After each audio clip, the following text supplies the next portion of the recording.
Thank you. Can I ask you all to take a moment and close your eyes? Just for 1 minute. Take a deep breath. Imagine it was pitch dark as sirens blare. The sound of crying children and desperate women rang out. The smell of gasoline filled the air. Through the smoke, at the bottom of the cliff, there was an overturned tourist bus. People were crowding out, where medical staff, policemen, and firefighters rushed to help out. Nearby, there was a black Toyota lay upside down, completely smashed. Somewhere in the darkness, a little girl lay motionless in the bush. And now, please slowly open your eyes. What you just experienced was not a movie scene. It was a real-life traumatic event from my childhood that changed the rest of my life. More than 22 people were injured, and 4 people died in that night. I was thrown out of the car and left paralyzed. It took years before I could walk again. And we all face difficulty and adversity in life. Recovering from that tragedy has taught me some valuable lessons on rising up from adversity. I'm going to share my lesson with you today and hope someday when you are in a tough time, this lesson could shine some lights on you. But I'm getting ahead of myself. It was 1997. My family hired a taxi to visit my grandparents for Chinese New Year. They lived in a mountain village between Myanmar and China. As we drove through these curvy mountains, the driver fell asleep at the wheel and letting our car slipped into the opposite lane and crashed into the incoming tourist bus. Both cars collided and went over the fence and fell off the mountain cliff. In that moment, my life was forever changed. When I opened my eyes, I was lying in a hospital bed. My mother was on the opposite bed, and 2 of my cousins was in the room nearby, next door. Later I learned my mother had 7 of her ribs broken. 1 of them almost cost her kidney. And my cousin suffered from a concussion, and the other one almost lost her arm. As for me, when I woke up, I could not move. I could not feel anything below my waist.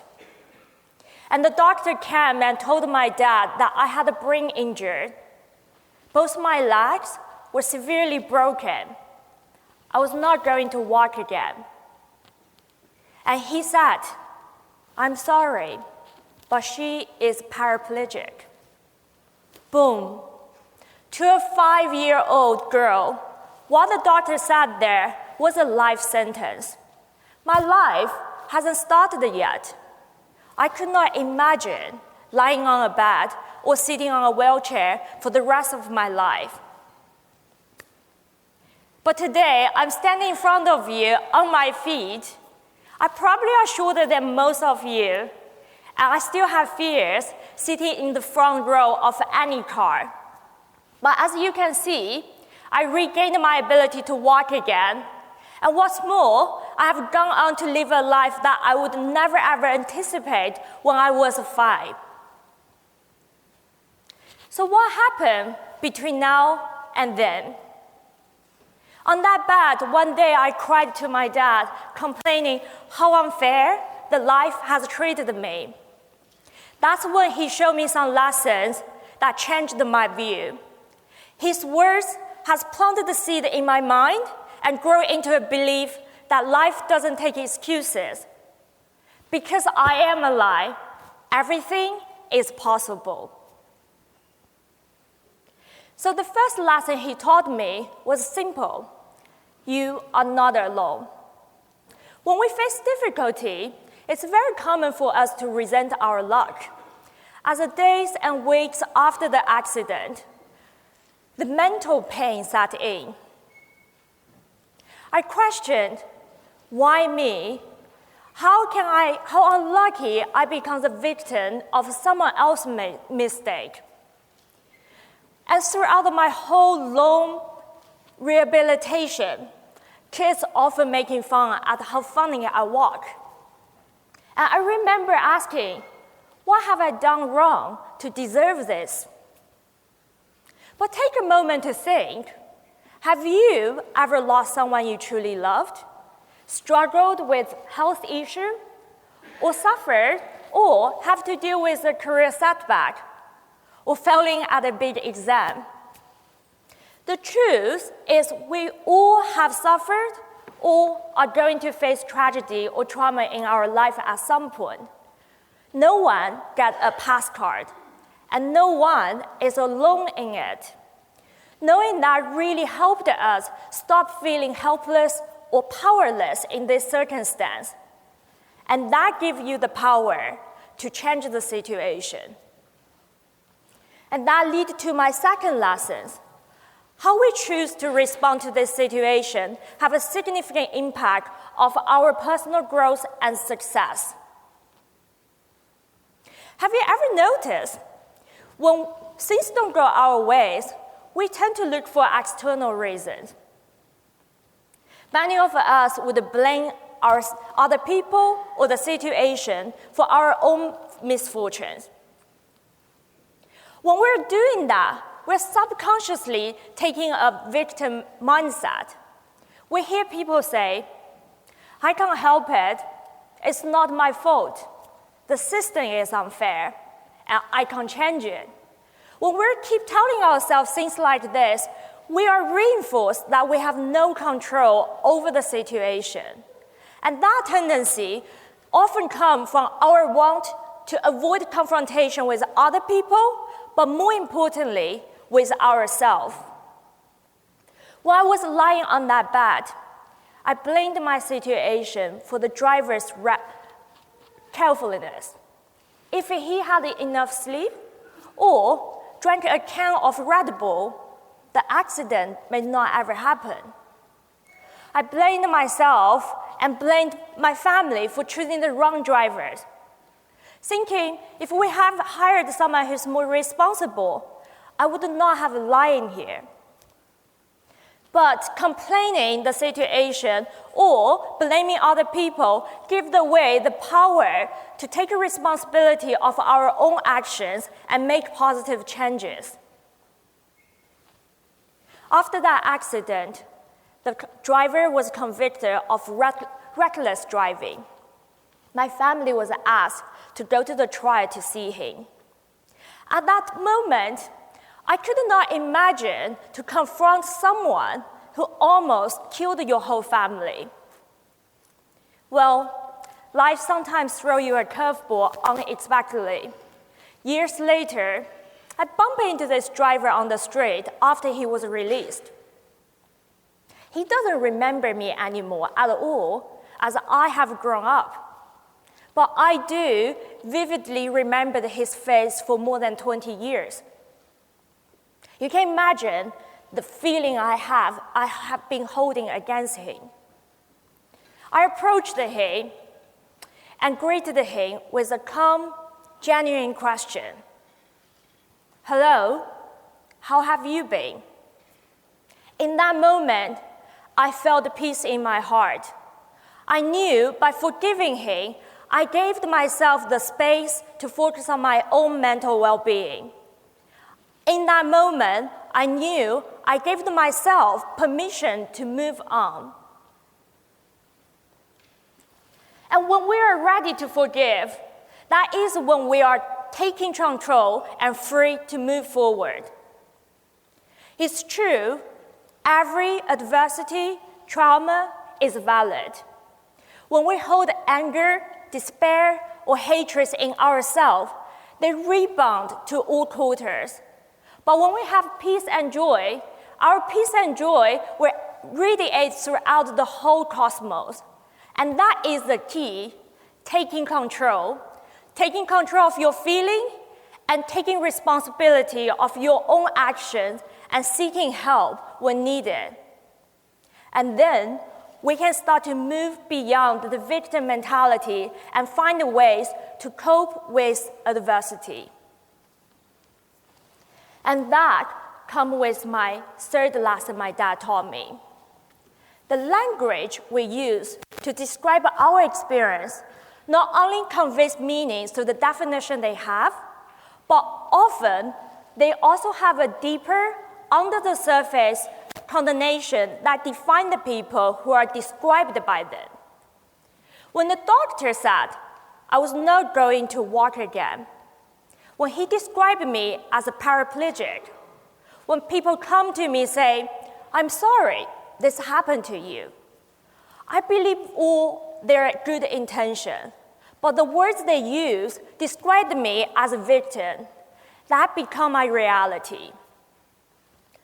When my dad stayed by my bedside, and he helped me to see there's a different way, he told me, no matter your situation, you are not a victim, you are a survivor. You're given the second chance to live again. You better make the most out of it. When we hear the words victim, it often comes as perceived as passive, weak, and powerless. When we think of things and describe it happen to us in a passive tone, we take the focus off of what we can do, and that creates a damaging portrait about ourselves. On the opposite side, when we think about survivor, you oftentimes put the emphasis on empowerment and recovery. People with a survival mentality tend to stay in a more positive attitude, even in a difficult situation. They are able to adapt to the change and find ways to move forward. They are also often proactively in looking for help when they need it and are able to draw on their internal resource to deal with challenges. But these are not unique to some people. We all have the resilience and the strength in ourselves to build a survival mentality. Victimizing tragedy limits our ability to reach our potential. Many of you probably know one-child policy in China. But what you probably don't know is there is one exception to that rule if your kids passed away or severely disabled. When the doctor said, I was not going to walk again, the local government gave my parents the permission to have a second child. At that time, my dad said, no, he has a perfectly good daughter who is a survivor, not the victim you described. When he saw me being picked on by boys for being small in the class, he told me, fight back, you are no weaker than them. As soon as I can walk again, he asked me, go, join the school's runners club. Even though it was painful, he patted on my shoulder and said, don't worry, that's how you get over and become better. He helped me see through the limit of sorrow, blame, and definition, and into the pure range of human capacity and willpower. My accident could have been the end of my story, but it's just the beginning. As I grew to an adult, these lessons have empowered me to be bold and take chances. There is a difference between a paper prognosis and what we are truly capable to do. On paper, I was not going to walk again. On paper, I was an immigrant with broken English. On paper, I was never destined for entrepreneurship. But in reality, I created my chance by striving forward. Coming from a rural village town, I took my chance to become the first person in my family to go to university. After graduation, I took my chance to move overseas and start a life in a country where I have no family, no friends, and English was not my first language. A couple years ago, I took the chance to leave a comfortable job to build a business with a clear mission to bring biodegradable, sustainable material into everyday menswear. And last year, our consistent work around sustainability and social impact has been recognized and featured on the cover of Forbes 30 Under 30. Ernest Hemingway once said, "We are all broken. That's how light gets in."